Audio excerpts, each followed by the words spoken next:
contente de vous retrouver aujourd'hui pour les favoris du mois de février. J'ai l'impression que ça fait 6 mois que j'ai pas tourné. Comme le mois dernier, je ne vous retrouve pas le dernier dimanche du mois de février, mais le premier dimanche du mois de mars. Mais je pense que vous ne m'en tiendrez pas rigueur. Ce mois-ci, j'ai très peu de favoris puisque j'ai très peu été chez moi. Et quand je pars de chez moi, j'aime bien prendre des produits dont je suis sûre et dont je découvre moins de choses. Et forcément aussi, quand j'ai moins de temps, j'achète moins de choses. J'espère que ça vous plaira quand même. Et on va commencer tout de suite. Comme d'habitude, on va commencer par les soins. Et le premier que j'ai à vous présenter, c'est la Phenomen Oil de chez Jessica Cosmetics que j'avais acheté dans un kit pour les ongles. Donc en fait c'est une huile pour hydrater le contour de l'ongle, les cuticules, etc. Mais vous pouvez aussi l'utiliser sur les pieds ou les coudes ou voilà. Perso, je limite ça aux ongles. En fait, je l'applique pendant les nuits de transition entre deux manucures, c'est-à-dire qu'un jour je vais enlever une manucure, puis je vais laisser respirer mes ongles une nuit et donc maintenant je mets la Phenomen Oil et donc le lendemain je fais une nouvelle manucure et entre temps j'ai hydraté mes ongles, je les ai laissés respirer, etc.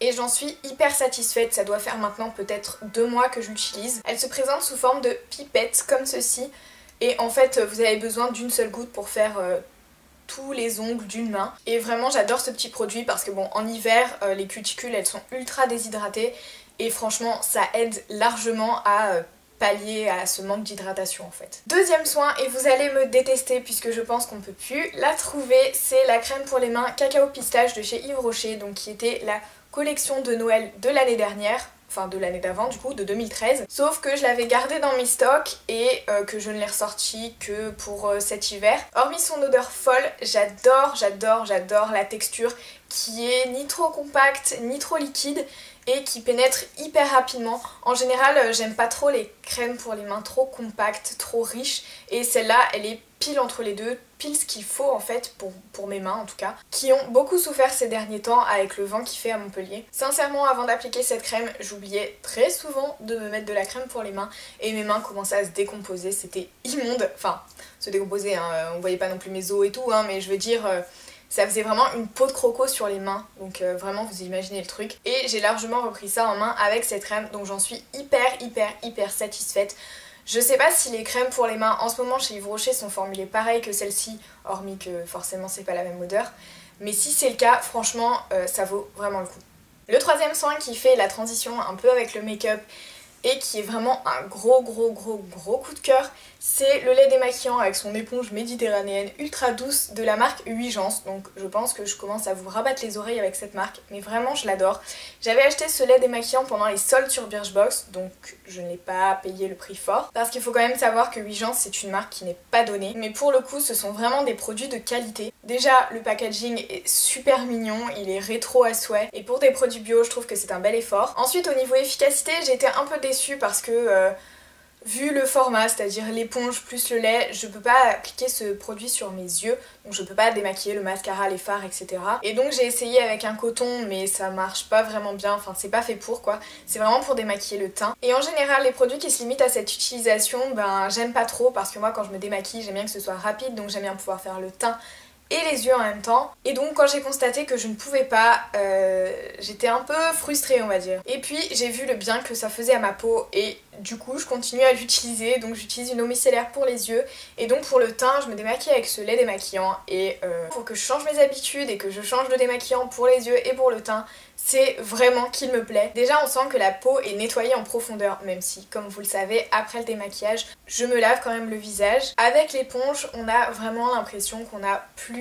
de maquillage sur le visage et c'est hyper agréable. En plus de ça, et ce qui ne gâche rien, j'adore l'odeur et la peau le lendemain de l'utilisation est vraiment super lisse et douce. Vu que j'ai rien changé d'autre dans ma routine, j'ai constaté que c'était grâce à ça et vraiment je suis super contente. Ensuite on va continuer avec la catégorie make-up et je n'ai que 2 produits à vous présenter puisque comme je vous le disais, quand je pars de chez moi, j'aime bien prendre des choses dont je suis sûre et dont j'expérimente pas trop. Pour le premier, j'ai recommencé à l'utiliser parce qu'on est en hiver et que je commence à avoir un teint fantomatique, voire vampirique, et que donc j'ai besoin d'un peu réchauffer mon teint parce que sinon c'est juste une catastrophe. Et pour ça j'utilise le blush naturel teint mat abricoté, c'est le numéro 31 de chez Yves Rocher. En fait je l'utilise en contouring et non pas en blush. Je pense que vous pouvez le voir dans ma vidéo Get Ready With Me pour la Saint-Valentin.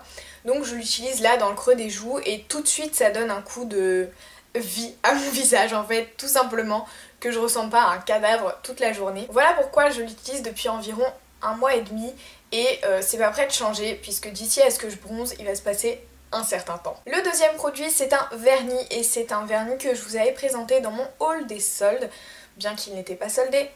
C'est le Pinky Glitter 830 de la marque Sinful Colors, donc qui est un corail un peu, mais très transparent avec des paillettes dedans, que vraiment j'adore. Je l'ai posé pour la première fois il y a 2 semaines et j'en suis dingue. Je vous mettrai le lien de l'article de la manucure dans laquelle je le porte en barre d'infos quand l'article sera sur le blog, puisque ce n'est pas encore le cas. Dans tous les cas, je suis vraiment hyper fan de ce vernis et je pense que je vais beaucoup le porter, surtout au printemps. Dernière catégorie, la catégorie random, où j'en ai encore une fois que 2 choses à vous présenter. La première chose, c'est une chose que j'ai retrouvée en faisant le déménagement de la maison de ma maman. Et c'est en fait un outil pour se faire des chignons. Alors ce n'est pas un donut, c'est quelque chose qui se présente comme ceci. Et donc en fait vous mettez vos cheveux ici, vous enroulez et ensuite hop, voilà.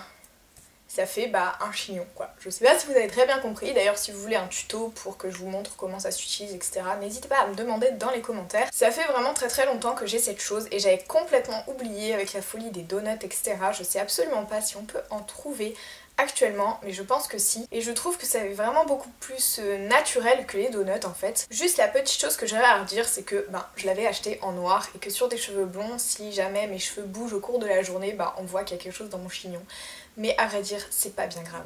Et vous commencez à avoir l'habitude, mais le dernier favori, ça sera une série. J'ai vécu ce mois-ci un des pires moments de ma vie de sérivore, je pense. C'est bien évidemment la fin de Mentalist. C'est vraiment une série que je suivais d'une part depuis longtemps et qui vraiment m'aidait, on va dire, à ne penser à rien. Quand j'étais devant un épisode de Mentalist, vraiment, je ne pensais qu'à Mentalist, quoi. Je pensais à rien d'autre, que ce soit du positif ou du négatif. Hein. Et je suis, hyper triste qu'elle se termine, donc je pense que je vais la recommencer du début, parce que ça va pas être possible de vivre sans Mentalist. Bref, tout ça pour dire que j'ai dû trouver un pseudo remplaçant avec une série que j'avais déjà commencée il y a quelques temps mais que j'avais arrêtée. Et donc ces dernières semaines, j'ai énormément passé de temps à regarder Elementary. Pour celles qui ne connaissent pas, c'est un peu la vision américaine du Sherlock Holmes moderne. Donc un peu en concurrence avec Sherlock, même si les 2 séries n'ont rien à voir. Sherlock est joué par Johnny Lee Miller, il me semble, et Watson par Lucy Liu. Oui, c'est une fille. Il me semble que cette série passe actuellement sur M6, mais je n'en suis pas sûre puisque j'ai pas la télé moi-même. Ne me jetez pas des cailloux. Bref, si elle est dans mes favoris, vous vous doutez bien que j'adore suivre cette série, même si un peu moins que Mentalist, forcément. Si vous aimez un peu les séries policières, etc., je vous la conseille vivement. Voilà les filles, c'est tout pour mes favoris de février. Comme je vous avais prévenu, il n'y en avait pas beaucoup, mais j'espère qu'il y en aura un peu plus le mois prochain. J'espère que cette vidéo vous a quand même plu. N'hésitez pas à me dire si vous avez déjà testé les produits dont je vous ai parlé dans cette vidéo en commentaire, s'ils vous ont plu, etc. Et en attendant dimanche prochain, je vous fais des bisous.